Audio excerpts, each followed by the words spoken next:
มาโป้สามใบผู้สาวเมืองลาว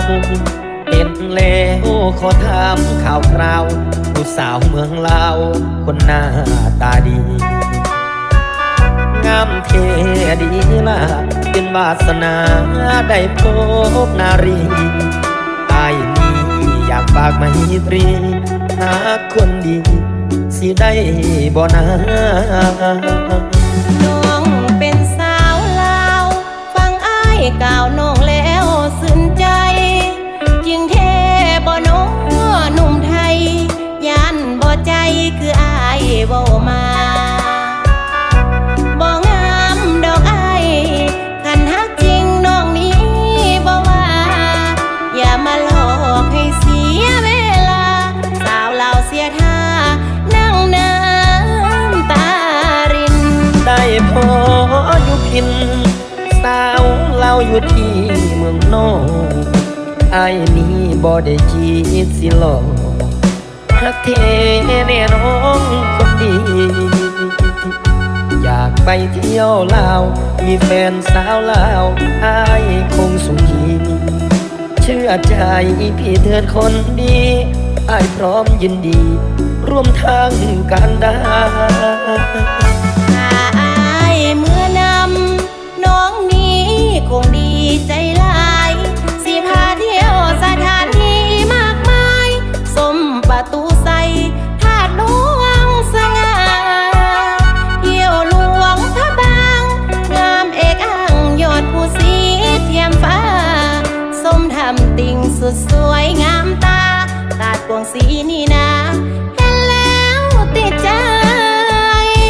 อยากไปเห็นดีได้ยินแต่คำเขากล่าวงามลายธรรมชาติเมืองลาวสาวก็งามดีลายบ่แม่นแกงเว้างามลายสีพันดอนแดนใต้พรพระเพ่งวัดภูติดใจโอ้ยอายอยากไป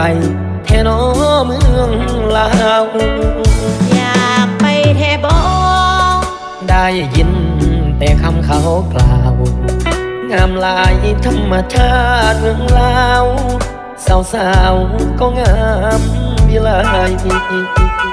อ้ายบ่รังเกียจน้องก็อยากได้ผัวคนไทยสองชาติสองดวงหัวใจสาวลาวบ่าวไทยรักชั่วนิรันดร์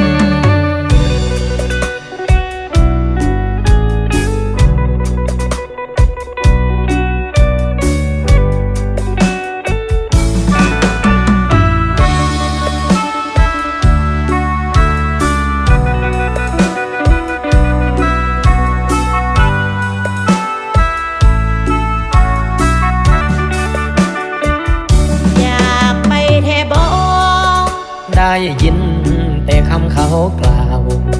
งามลายธรรมชาติเมืองลาวสาวก็งามดีลาย